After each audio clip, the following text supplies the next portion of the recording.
ছোট পর্দার অভিনেতা আজিজুর রহমান আজাদ 23 ফেব্রুয়ারি সকালে নিজ বাড়িতে ডাকাতদের গুলিতে আহত হন। পাশাপাশি অভিনেতার স্ত্রী ও মা দুজনেই গুরুতর আহত হন।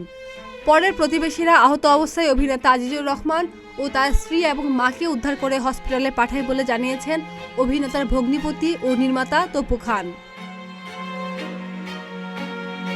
তপু বলেন, ঘটনাটি ঘটেছে ভোরবেলা। কয়েকজন ডাকাত বাসার রান্নাঘরে গ্রিল কেটে ঘরে ঢুকে, তারপর বাসার সবাই টের পেয়ে রান্নাঘরে গেলে সে সময় অভিনেতার স্ত্রীর মাথায় এবং তার মায়ের পায়ে গুরুতরভাবে আঘাত লাগে।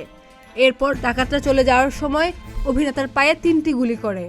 জানা যায় আগের চেয়ে কিছুটা ভালো আছে অভিনেতা, জ্ঞান ফিরেছে আজাদের। তবে পায়ের লিগামেন্ট ছিঁড়ে যাওয়ায় হাসপাতালে আরও বেশ কিছুদিন থাকতে হবে তার। অভিনেতার পাশাপাশি তার মা ও স্ত্রীও ভর্তি, তাদেরও চিকিৎসা চলছে।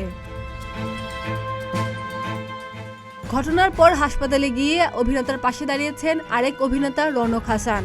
সামাজিক মাধ্যমে এক আবেগঘন পোস্টে তিনি লিখেছেন, আজাদকে হাসপাতালে দেখে এলাম, তার মুখে ঘটনার বর্ণনা শুনে শিউরে উঠেছি। মনে হচ্ছিল কোনো সিনেমা বা ওয়েব সিরিজের দৃশ্য দেখছি। ডাকাতদের হাতে পিস্তল ছিল। আজাদ অসম সাহসে ঝাঁপিয়ে পড়ে প্রতিরোধের চেষ্টা করে। ডাকাতরা 11 রাউন্ড গুলি চালায়। একটি গুলি তার কপাল ছুঁয়ে বেরিয়ে যায় এবং 2 পায়ে 3টি গুলি লাগে। এই পোস্টে রৌনক হাসান দ্রুত অপরাধীদের গ্রেপ্তার করে শাস্তি নিশ্চিত করার দাবি জানান। এর আগে নির্মাতা অপু আক্ষেপ করে তার ফেসবুকে লিখেন, আইন শৃঙ্খলা রক্ষাকারী বাহিনীর জন্য আমার মায়া লাগছে। দেশের মানুষের উচিত তাদের সাহায্য করা।